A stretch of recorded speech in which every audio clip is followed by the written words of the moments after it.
have a nice casual afternoon. Anna's going to read an excerpt of her book, and then we're going to get into the conversation. So without further ado, Miss Anna. Oh, thank you so much. I just want to say thank you, first of all. Stephanie, thank you for having me. And Sonia, thank you for making the connection. I have to thank my Aunt Catherine and my Uncle Craig, who are in the back, and they are taking care of my son, Michael Malachi. For those who have read the book, he's the one that I talk about in the book, and this is my second baby on the way, due August 23rd. So I will read an excerpt from the introduction. Through the lives of the three mothers, Alberta, Bertus, and Louise, I honor Black motherhood as a whole and celebrate knowledge passed from generation to generation through the bodies and teachings of Black women. While we are all influenced by our mothers in one way or another, it is especially clear in these three instances just how influential each mother's life experiences and teachings were on her son's views and actions. Because of who Alberta, Bertus, and Louise were, Martin, James, and Malcolm were able to become the great leaders we all revere. Because of who Alberta, Bertus, and Louise were, the world was changed forever, and it is time they receive their due credit. In the book, all the women are white, all the Blacks are men, but some of us are brave. Gloria T. Hull, Patricia Bell Scott, and Barbara Smith make a case for the significance of studying Black women in order to raise our collective consciousness. They highlight the crucial role an understanding of Black women's lives can play in saving Black women's lives. They write, merely to use the term Black women studies is an act charged with political significance. At the very least, the combining of these words to name a discipline means taking the stance that Black women exist and exist positively. My work is largely inspired by the guidelines found in But Some of Us Are Brave, and specifically addresses the stance that Black women exist and exist positively. We must affirm Black women, a group that has historically been dehumanized in humanizing ways. Just a second. Positively does not mean that we should only focus on the positive facts about Black women's lives. Instead, we must take in the whole picture, one that includes diverse perspectives, an acknowledgement of oppressive forces, as well as an understanding of the ways in which Black women have survived such circumstances. Erasure, misrecognition, and historical amnesia have certainly contributed to the formation of our identity as Black women, but our fight against such forces with our affirmation and recognition of ourselves and each other has been much more telling. Through these practices, we've created new possibilities that defy the limits placed upon us. Thank you. Wow. Well, that's powerful. So let's get into that, what you just read to us. So Black women are often invisible, right? We're often, sort of looked over. And I feel like in this age of, and I hate to say this age of George Floyd, because all of us know, whatever city you're from, this is not new to us, right? Because I'm from New York City, so I know Eleanor Bumpers, I know Amadou Diallo, and I know so many others that have happened. But I'm wondering about their mothers and what they've gone through with the murders of their son, Trayvon Martin, right? Sabrina, it's just terrible. So talk to me, Anna, what was it about these three mothers that made you want to write this book? Yeah, I mean, go back to what you were saying, there are so many of our stories that are erased, so many of them that are forgotten. And so there are all these things that go into any accomplishment each of us has, whether that's where we were born, who our parents are, et cetera. So I typically fast forward to when I started my PhD, and I was really influenced by Margot Lee Shetterly's book, Hidden Figures. And if you haven't read the book, you probably at least heard of the film. And I was inspired because I left feeling so frustrated when I put that book down, so mad that this was the first time I'd heard these women's names, and thinking about what that could have meant to me as a young Black woman growing up, knowing that it was Black women who were the minds and the mathematicians behind sending a man to the moon. And I knew that it wasn't a mistake that their names had been omitted from history.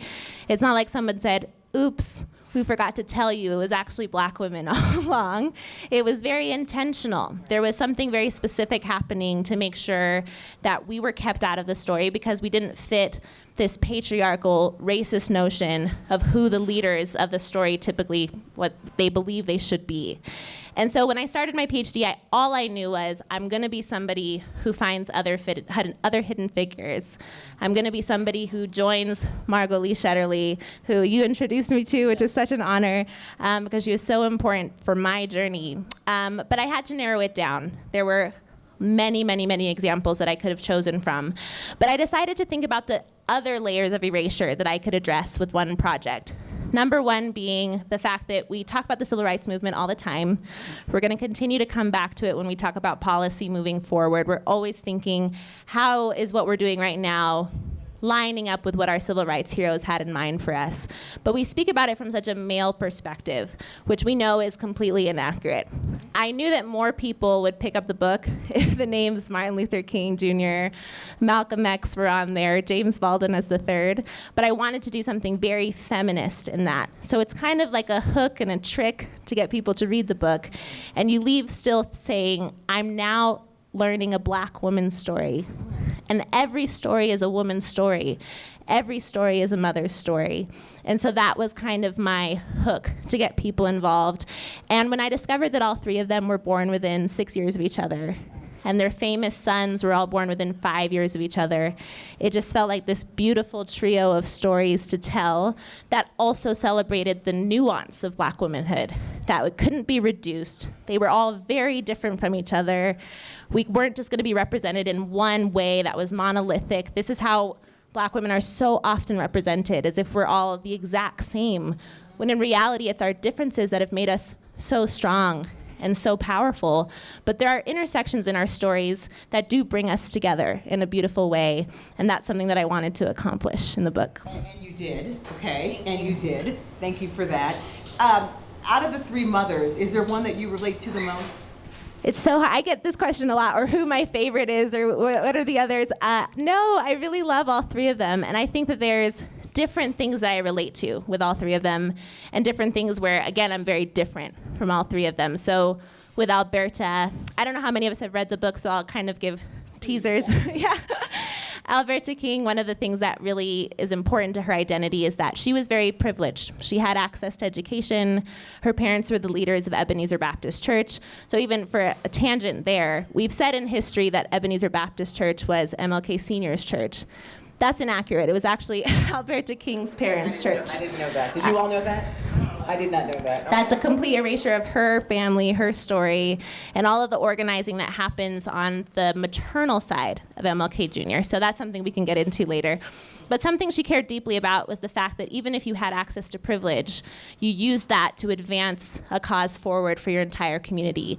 It didn't mean you were better than anybody else. It simply meant you now had a tool that you could add to the fight. So that's something I definitely relate to. Thinking about Louise Little, she was from Grenada. This is Malcolm X's mother. And she had this very global perspective, global mentality on the movement, that it wasn't only happening in the US. Her kids needed to be aware they were part of something so much larger. And my whole childhood I spent abroad. My parents, I had the privilege of traveling from place to place like Dubai, Estonia, Mexico, Sweden, Azerbaijan. So this kind of global mentality that I think often in the US they try to reduce and make us feel like we're alone in this fight is something that I care deeply about in my writing and in my talks. And then thirdly, with Bertis Baldwin, who's James Baldwin's mother, she believed that the only thing she could truly control was how she loved her children, that this was the most revolutionary act, making sure her children knew their worth, that they were worth every ounce of dignity and respect as anybody else, so that no matter what happened to them beyond her home, they would remember their humanity based off of their mother's revolutionary love of them. And I think it's just something that I find to be so inspiring, and it's a reminder to me of why I'm doing this work, so that my children can remember their humanity. That's beautiful, absolutely beautiful. God, yeah, give her a round for that one. So talk to me about the research, because I think all of us want to know, like, how did you get all of this research on the mothers? Because to your point, I love all three of those men, and I feel horrible because I never really thought about their moms. Did any of you ever think of, right, exactly, you never really thought about their mothers, and I thought to myself, I'm a mom, and I would hate that. I would hate if someone, when my kids become great adults, that I'm erased, and then it's all about them or my husband, So I was thinking about that, and I felt really bad that, specifically with Malcolm X, because he is such a hero of mine, that I never even thought that, wow, he had a mom, he had a mommy that loved him and supported him, and James Baldwin had a mother, and he was queer, and his mother loved him, and what was that like? So talk to me about the research into doing this, and did you work with the families as well? Yeah, it was very complicated. There was nothing out there about the three of them, nothing. And if there was something, it was taken out of context or it was a complete inaccuracy. So this is going to be kind of a long answer, so just prepare for it. But it's something I say quite often, that as a country, this is a big problem when the way we treat mothers generally. So every year we celebrate MLK Day. Women, yes, you're right, exactly, universally. And I also, when I say motherhood, I'm speaking much not only about biological motherhood, but those of us that are playing these mothering roles. So it's a very inclusive term in the way that I use it. But thinking about MLK Day, that we celebrate every year, it's around his birthday, so we're celebrating the day this man was born. And we haven't stopped to say, who else was in the room when MLK was born? As if he just showed up and we're like, congratulations on being born, MLK. Right, so that's a problem. We should be thinking about the woman who worked for hours to make sure this son was able to arrive into the world. But so again, there was very little out there when I started this project, and I just had to start from scratch, and I had to be very creative in my methods, because simply trying to just reach out to these families, it would have been so complicated because they are inundated with requests. I was a PhD student. I wasn't like famous. I hadn't been on TV yet at that point. I was just reaching out and sending emails, saying, would you maybe want to talk to me? And of course, they kind of didn't respond at the beginning. They were like, no, I don't know who this is. That's cute that you want to do this. That's nice. And so I started by thinking of the sons as my entry point. So there was so much obviously written about them. If you want to research the sons, you'll have too much to write about. You kind of have to narrow it down, so it's the opposite side of the problem. But I was able to scan, so thank God for technology and Control F. Anything was ever written about the men, finding the mother's names, anytime it said mother, mom, whatever, I was able to classify that. Anything the men had written where they mentioned their mothers, I was able to classify that. I had these poster boards all over my walls with timelines in their lives and pieces of information. My husband would always come back like, oh my gosh, what's happening here? And I was just like really doing my investigative thing. And then to fill in other blanks, I called local historians from the places where they lived to find out if I could piece things together, even if it wasn't specifically about that woman. If she lived there during that time and this thing happened in that context, it was something I could speak about in the book as well. So the first chapter, a lot of it is origin stories, not only about the families, but also history of Grenada and revolution in Grenada and how this influences Louise and how she becomes a fighter. And so to also give some other teasers around why it's so crazy that we didn't know these women already. Just on paper, the ways that you can describe the three of them. Alberta King, like I said earlier, her parents were these religious leaders, the leaders of Ebenezer Baptist Church. They believed that faith was always intertwined with social justice, that you could not say you were a religious leader unless you were going to fight for the oppressed, unless you were going to stand up for the poor. So they participated in marches. They led boycotts. They were some of the first members of the NAACP. And Alberta is their only daughter, their only child. So she participates right alongside them. This is what she grows up believing. So these are tactics that her family has perfected for years. And everything that we revere and celebrate MLK Jr. for, his mother taught him, his maternal lineage taught him. He didn't just come up with it on his own, but he added from his education to the experiences of his family and says this is nonviolence. This is similar to what Gandhi is doing. But I've always been taught this since I was a child. Even his father knew that he could not be who he was without Alberta King. When MLK Sr. meets Alberta Williams, he was considered illiterate. He was 6 years older than her, but he didn't have the same access to opportunity, the same access to education. And so she falls in love with him back, much to his luck and his fortune, but she says, "You're not an educated man. And I've been taught that education is important for our fight for freedom." So she helps him get into Morehouse because the men in her family all go to Morehouse. And she's educated as a teacher. She has a college degree at this point when she meets him, and she tutors him through his college education. And he inherits Ebenezer Baptist because these are her parents. So when they get married, he moves in with her and her family. Oh my God. So why didn't we know that? And why have we continued to say MLK Sr. this and that? And that's not to erase MLK Sr. His story is also incredibly inspiring. Yeah. But why have we left her out when even he knew, and his autobiography is a love letter to his wife? Wait, before you go on, so let's talk about that. Yeah. Why was she erased? Like, why do you think that happened? Why do you think that a black man, even knowing that in especially back then, you know, white America definitely erased all people of color, but why do you think they let that happen? I think we let it happen even to this day, if I'm being honest. So I've experienced this at a small scale. So just to give a little context in my background as well, my husband is also a public figure. He was the mayor of Stockton, the youngest mayor of a major American city in American history. So he was well known, people knew him. We started dating when I was 19, he was 21, and we ran our first campaign together for him to be on city council. And immediately, I started to feel the erasure that I was studying. And it was very personal to me. So even when I started thinking about these women, I didn't at first realize my own connection to what I was fighting, what I was combating. But the more I did it, it felt very emotional for me. And I think that's why for many of us who read it, we feel seen. We feel like we're being heard because so many of us are forgotten in our family's stories and our partner's stories. And I think it happens because we have this tendency to reproduce patriarchal tellings of stories. And if it doesn't fit our notion that men, and especially white cisgender men, are the ones who lead us and they're the heroes, then we just take that part out of the narrative. So for instance, my husband was raised by his mom, his aunt, his grandma. He didn't really get to know his dad growing up. But every time he's interviewed, he says, "Black women are the people who have made me who I am. My mom, my aunt, my grandma, my wife." And then you see the article the next day, and they talk all about his father who was absent. And then there's maybe a little asterisk about us and how important we were to him. And so even in this research, when I found all the things that their sons had said about them, but it just was never published or it was kept from the record.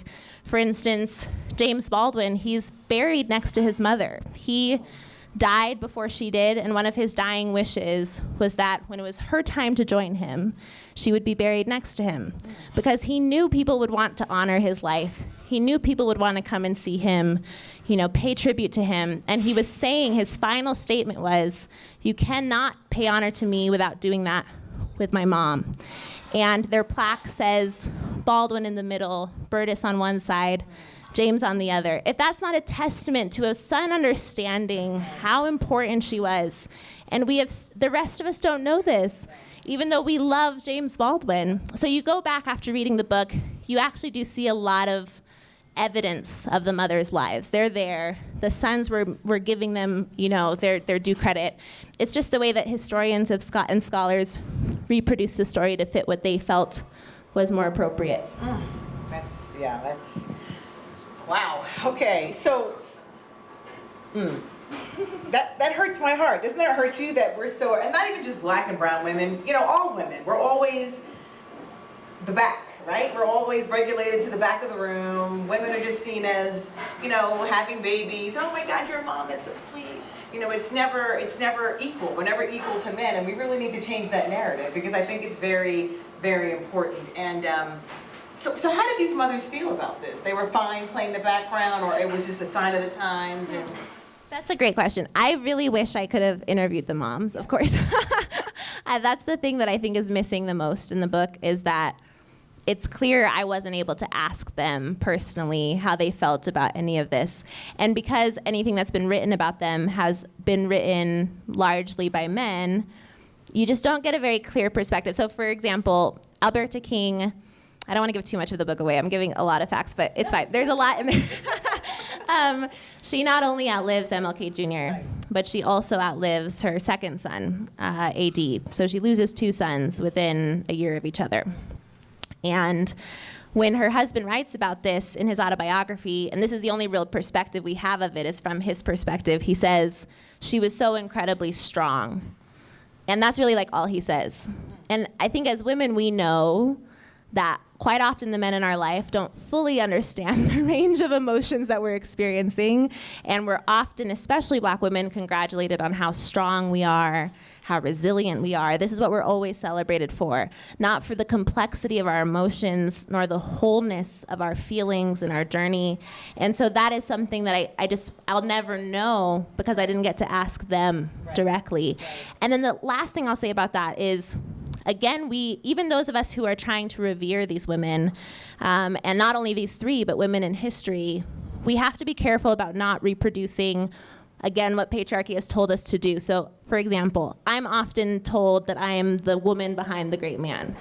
And I'm thanked for that, and people say, thank you for sharing him with the world, and yada, yada, yada. And I'm like, yada, yada, yada. yeah. And I have to say, I'm sorry, please do not say that about me. That is not who I am. Right.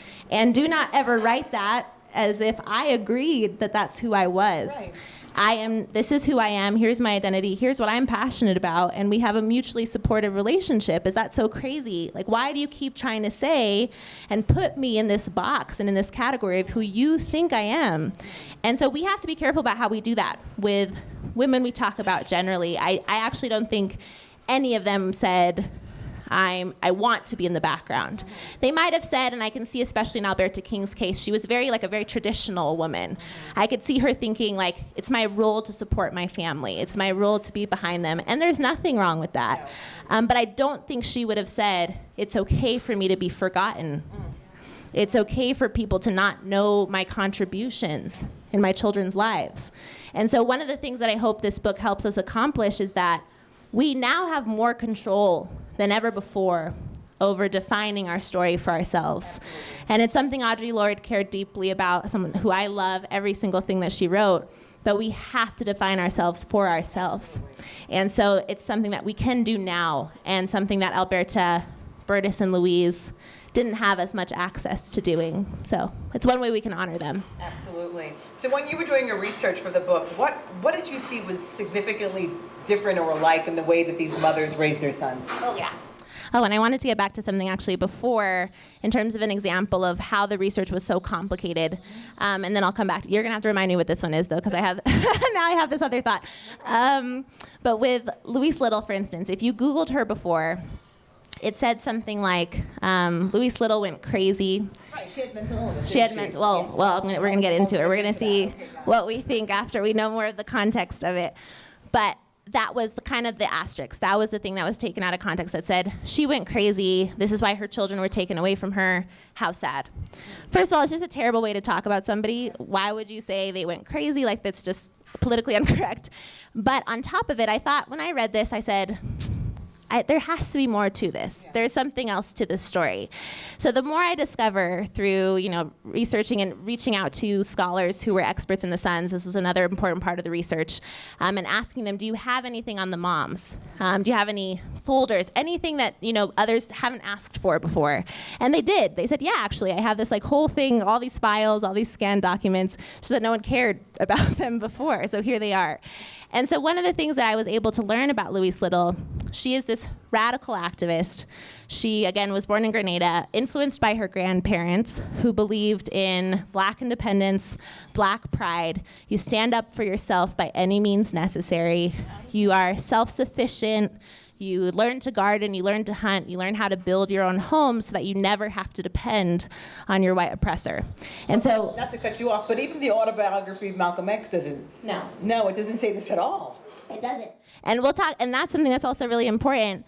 But when she leaves Grenada, she's only 17 years old. And she leaves because she's joining the Marcus Garvey movement. So she's going to Montreal. For those that aren't familiar with the Marcus Garvey movement, it's all about Black independence, Black pride, again, self-sufficiency, anti-white assimilation. This should sound very familiar to something called the Nation of Islam that comes later, and her son, who we so revere. This is what Louise Little stood for. So because her and her husband, they met as organizers, they were both Marcus Garvey followers, this is how they fell in love. They were extremely courageous, and Marcus Garvey notices them. Some sources even say she was one of Marcus Garvey's closest confidants, and that she actually shielded him from the FBI when he was running from them. She helped to hide him. So she was really bold. So if you're into those kind of like Assata Shakur kind of stories, like Louise Little is one of those. And anyway, so they are sent around the Midwest to incite this revolutionary spirit amongst Black community members there. So they're always purposely trying to antagonize the KKK and white supremacist groups. Like, they're doing it on purpose. But because of this, they're always persecuted by them. So their house is burned down at one point when their children are all sleeping, and they're able to get them all out alive and safely. Her husband is murdered. Then when she goes to claim her life insurance money, she's told this was an accident or he committed suicide. So she's not given the money that she deserves. But she still believes that she wants to take care of her children on her own her property. But welfare workers start to visit her house. And so she's grieving, her children are grieving, but she's then blamed for how her children are each grieving differently. So Malcolm X has started shoplifting before he's Malcolm X, little Malcolm. And they say to her and to her children, your mother is not capable of taking care of you. Which, again, this is an ongoing debate in the welfare system, that so many women feel like they no longer are given the dignity and the respect that they deserve as mothers anymore. And for a proud Garveyite, this was a problem. So she stood up for herself. And the court saw this as an issue. And so they sent somebody to diagnose her, see what was going on. And I have the letter, the doctor's note in the book, where he talks about, it's a white male doctor, and he says she's had a change of personality. Yeah, she's probably depressed. Her husband has been murdered. Right. He also judges her for having her 8th child. She has another child. And he says this is a problem, which again, as Black women, this is an ongoing discussion around our reproductive rights and our choices around our children and being judged for that. And thirdly, he says she's imagining being discriminated against. Wait, so how do you imagine being discriminated? This is a Black immigrant woman. White fountain, black fountain, water fountain. Yes, a Black immigrant woman, exactly, who is a Garveyite. She's well educated also. This is important.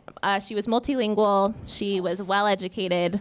This is why she writes for the Negro World newspaper. Like, she's really a great writer. It's something that she teaches her kids. Always understand the importance of language. So even like Malcolm X later in his love of the dictionary, it's because of his mom. But anyways, back to this story. This white male doctor says she's imagining being discriminated against, and he diagnoses her with dementia praecox. And this is enough to put her away in an institution for 25 years of her life. And then again in history, we pour salt on the wound and say, it's just so sad, she went crazy. Even though after 25 years, and this actually is in the autobiography of Malcolm X, you just have to read, it's in the epilogue, it's past the main part of the book. Not the part where she's put away for 25 years, but when she's released, Malcolm reunites with his mom. And he talks to Alex Haley about how she clearly had none of the symptoms that they diagnosed her with. She has a clear memory. The entire time that she's in, she calls it her imprisonment. She says, I need to be released, I want my freedom. And yeah, the final thing I'll say about that is she only then has a year with Malcolm before he's assassinated. Wow, you did amazing research, Anna. Wow, you're really giving all of us a history lesson today. Thank you for that.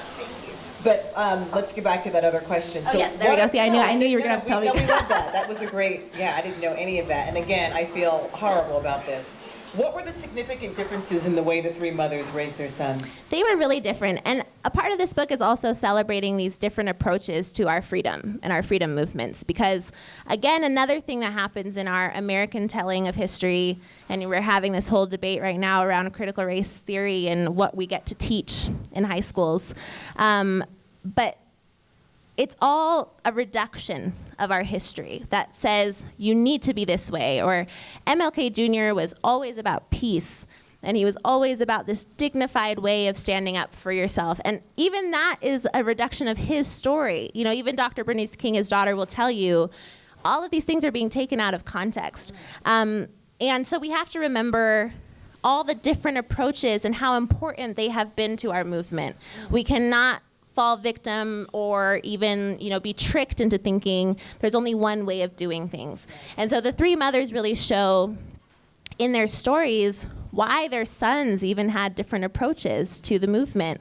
Alberta King, like we've said, she was more privileged. She knew that. So her exposure to racist violence is very different than now what we know about Louise Little and what she experienced and what Malcolm X grows up witnessing. His approach is going to be very different to MLK Jr.'s. And similar with James Baldwin. He was born in Harlem to a single mother.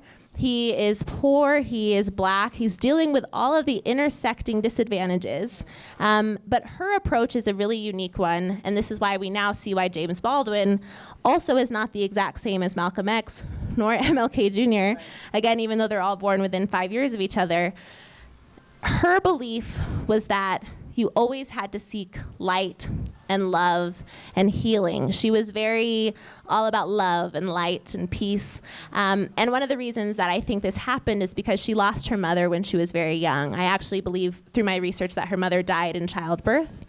And so Burtis, in this moment of darkness and trauma, decides to focus on how you find light and how you move through the darkness, and how you can help those around you, because she believes that hatred and pain are only hurting you. So she teaches her children that. And one of the ways in which she tries to advance this notion of freedom and peace for everybody is that she, and wait for it, is a writer. She believes that through her words and through her writing, she can help other people heal. So she stands up for James Baldwin when her husband, his stepfather, believes that he should not be a writer. He's very much against this, and he's an abusive man. So she kind of puts herself in the path of this abuse to make sure that he can pursue his love of writing.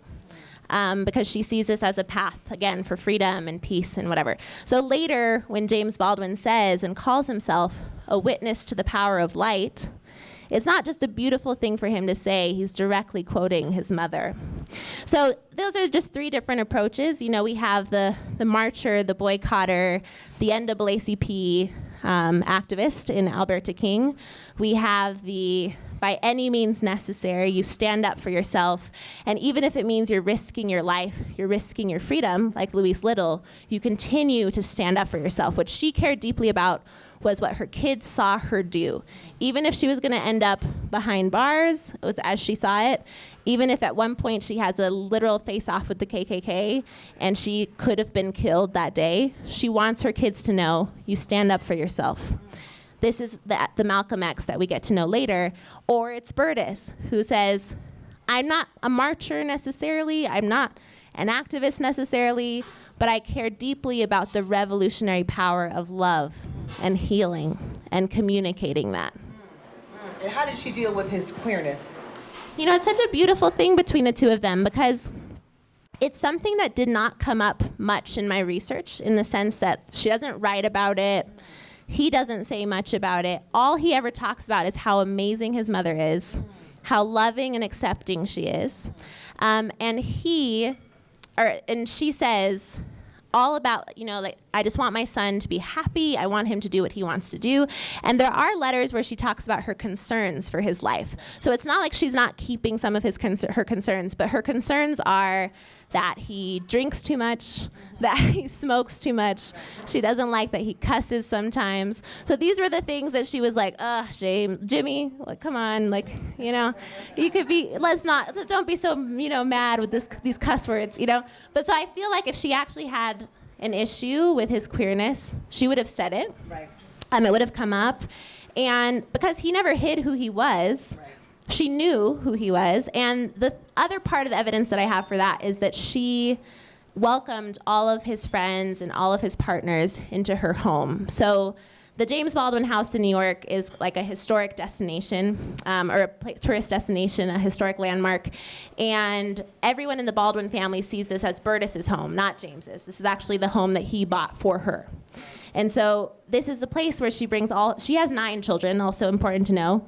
And all of her kids come back with their family and friends, and they always come back to this home because Burtis, again, spreading her message of love and acceptance, welcomes everybody. So even some of my research, I was able to find quotes from Maya Angelou about Burtis, Marlon Brando. They all knew her because she wanted to know everybody in James's life.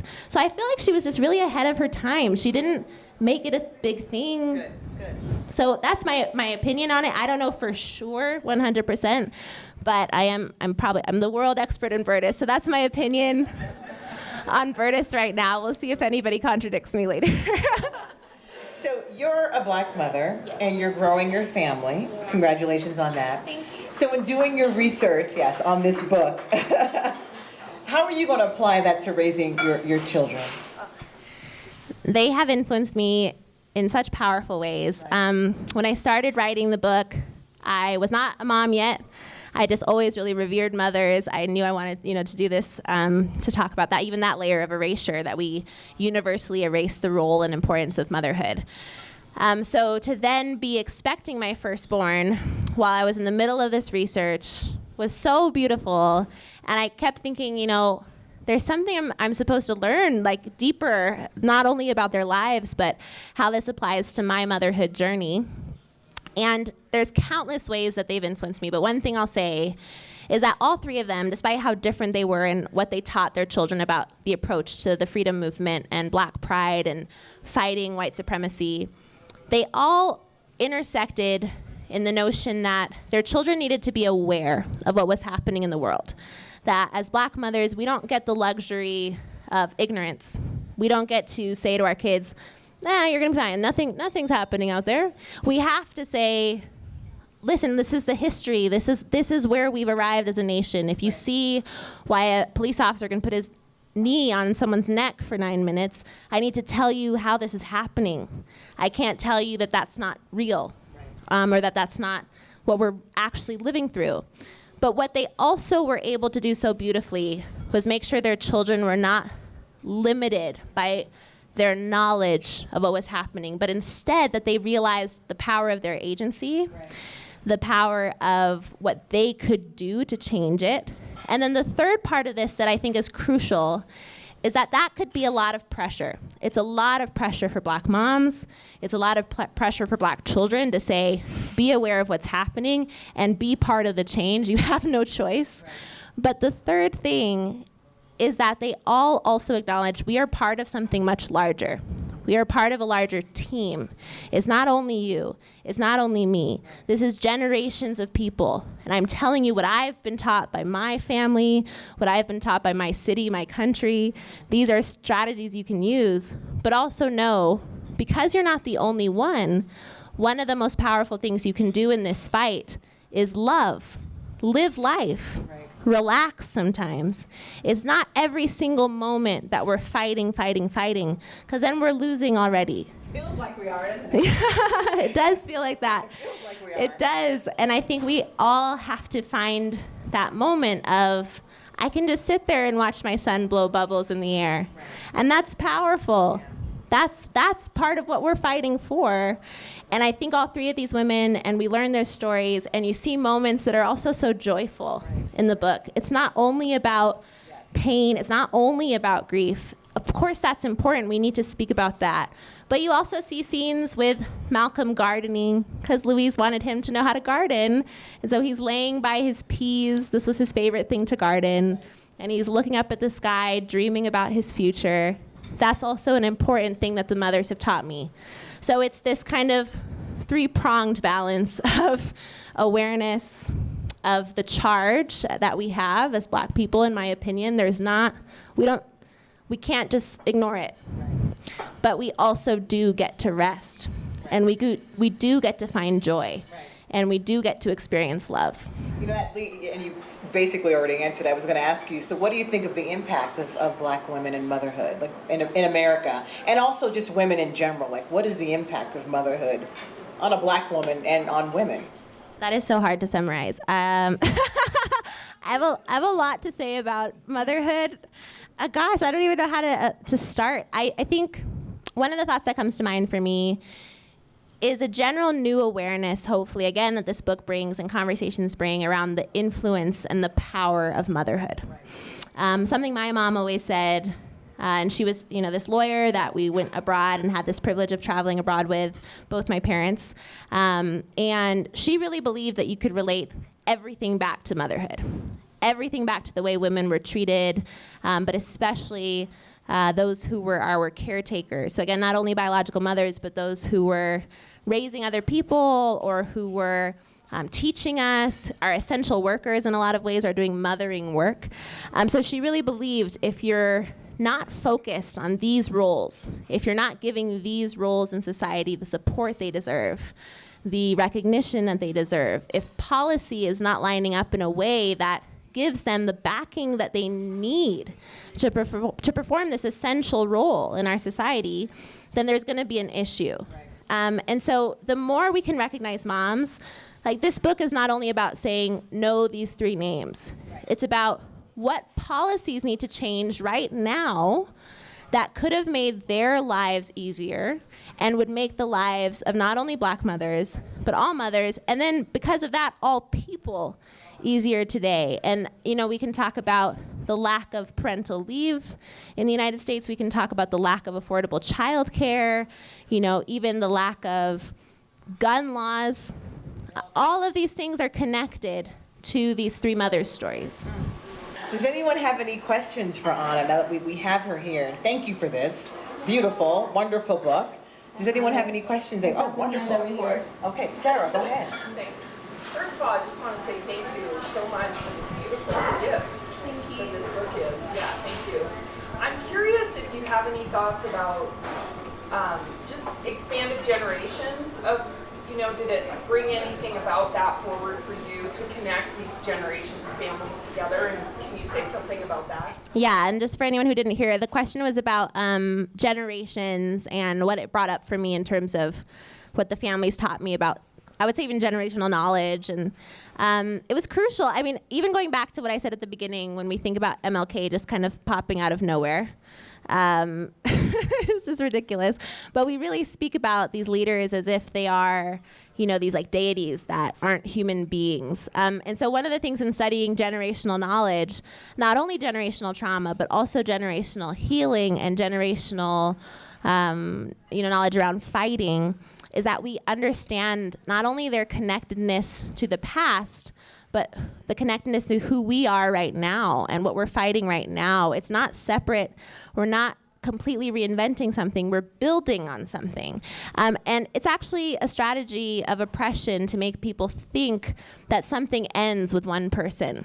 It's one of the reasons there was so much. I mean, of course, we were mourning MLK Jr. I mean, I wasn't alive, but the world mourned it, and Malcolm X's loss, et cetera. But a lot of that is to make people think, well, it's over. We've killed your leader.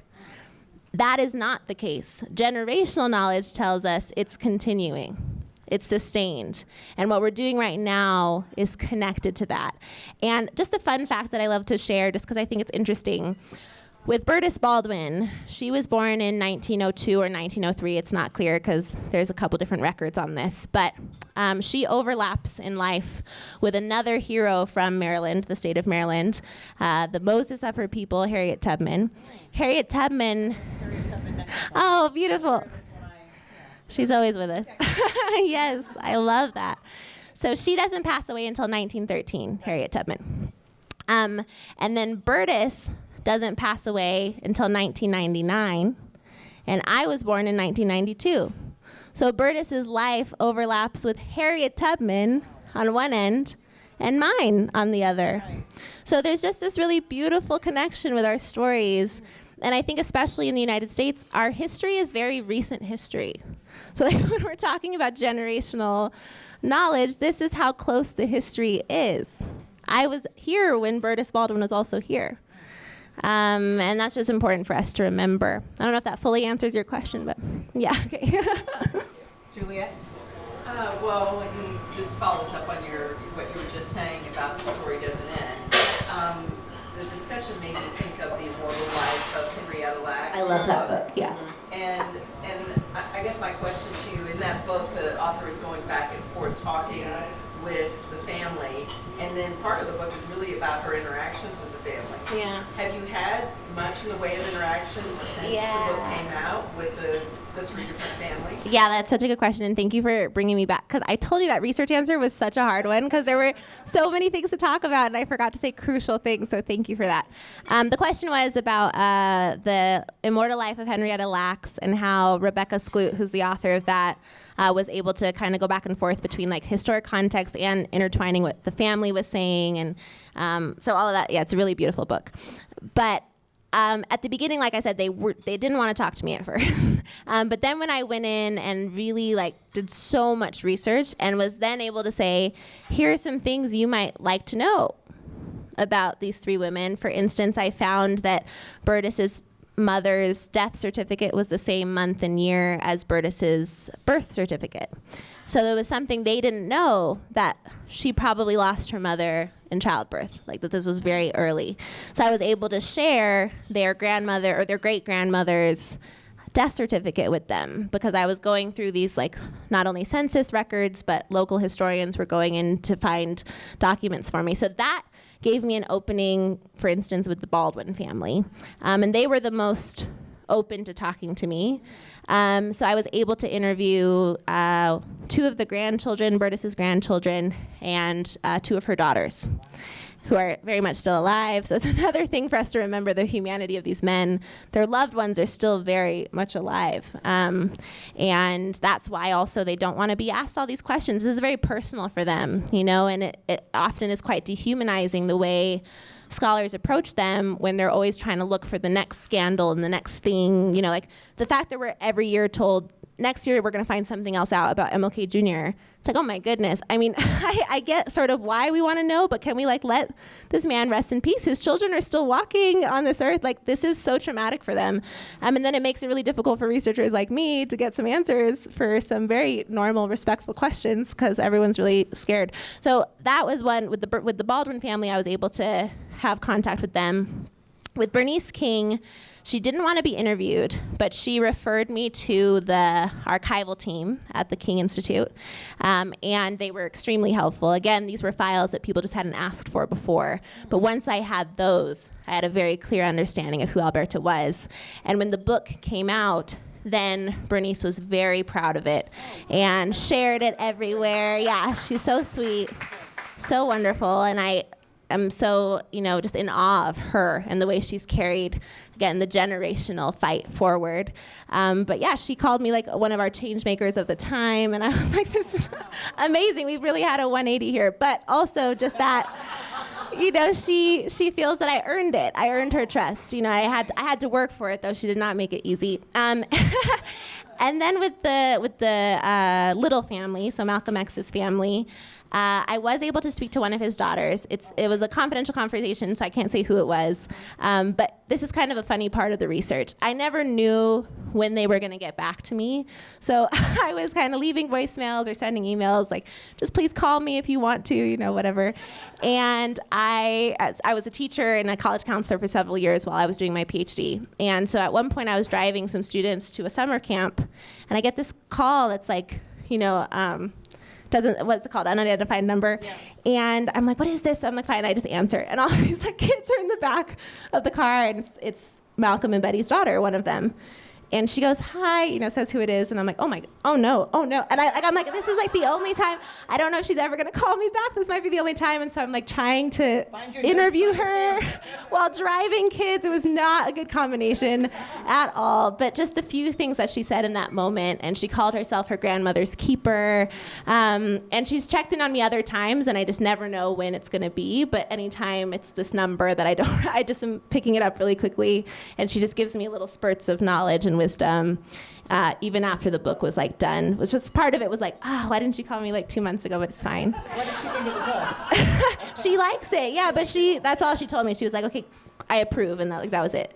Okay. So sometimes the love is a little bit more, Right. But I take every compliment I can get from them. Absolutely. Yeah. And then since then, actually, there's a book that was written by a researcher called Jessica Russell in the UK, and it was written with 2 of Louise Little's grandchildren. And we actually had a moment where I'd shared a picture of Louise Little on social media because there were no photos of Louise. There was only this one that's on the cover. I don't have the cover on my book, but you all have yours. The one of Louise, it's the furthest to the right.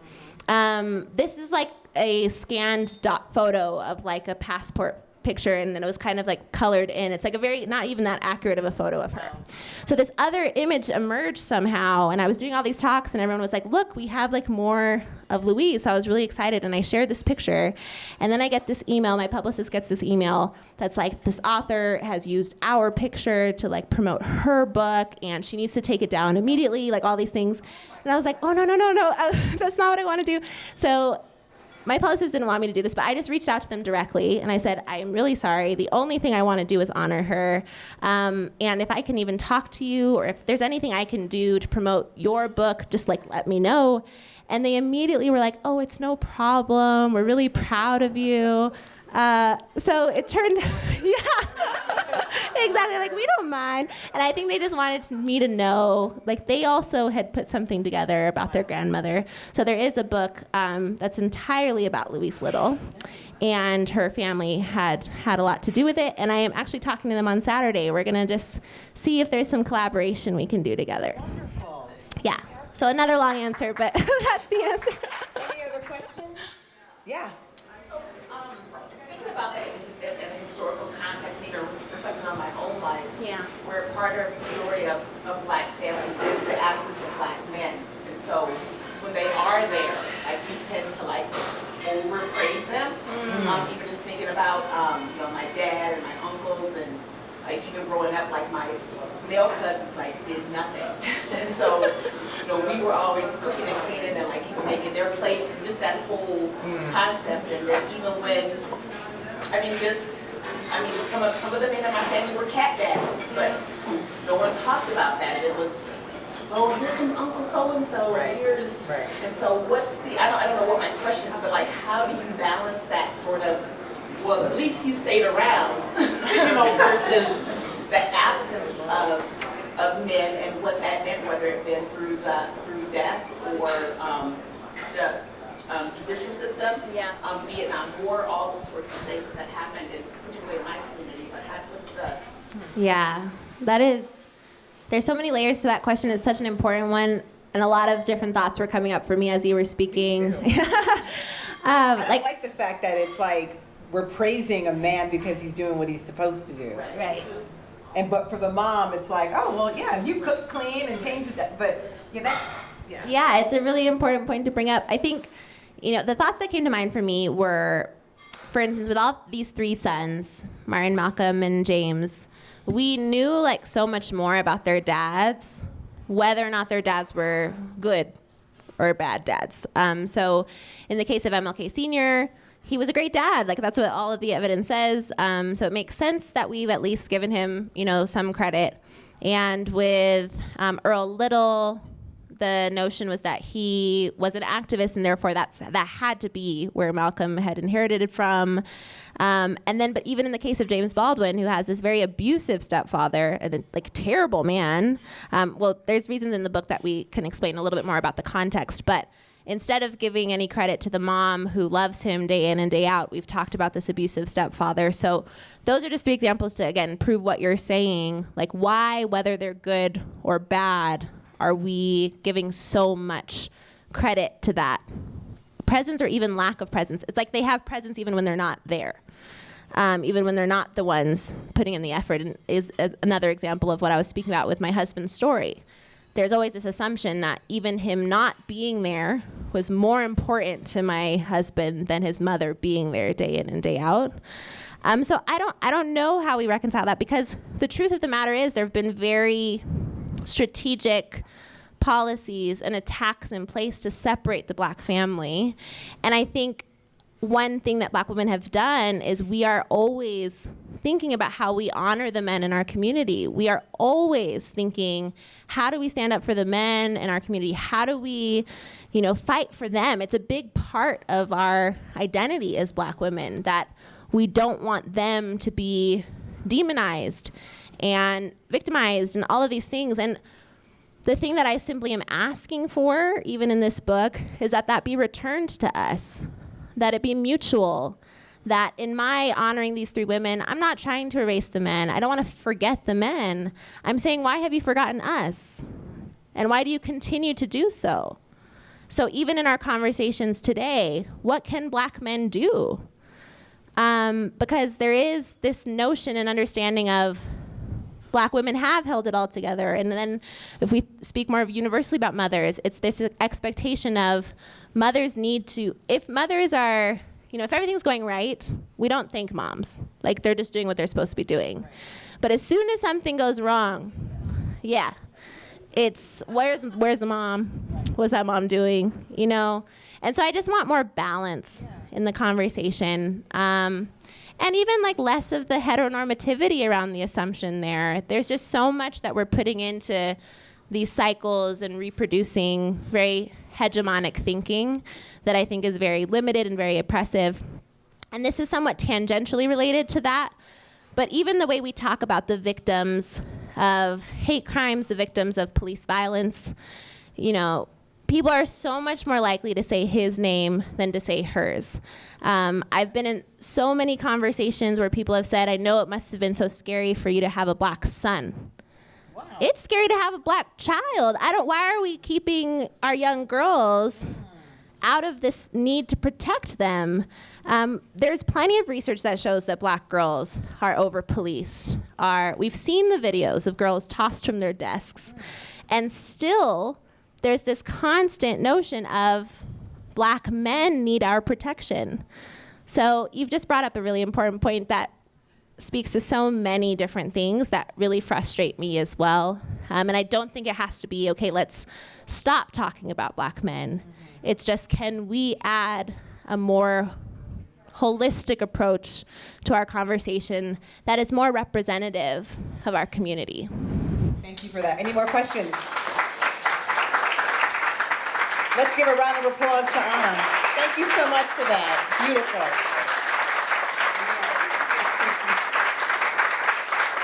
So Kwame Spearman came in a little late. Kwame, come up here. Kwame is the CEO of Tattered Cover, and he graciously gave everyone a copy of the book, and I want you all to see this beautiful Black man. And have him say a couple words. Get up here and say a couple words. It's good to see. I know. I was all Zoom. It's good to see you too. Thank you. This is great. I, in true sort of Denver native fashion, thought that this was 49th North. And I was like, it's kind of far north. Anyway, so I'm so happy to be here. I've actually started reading the book myself. It's fantastic. So thank you for having this.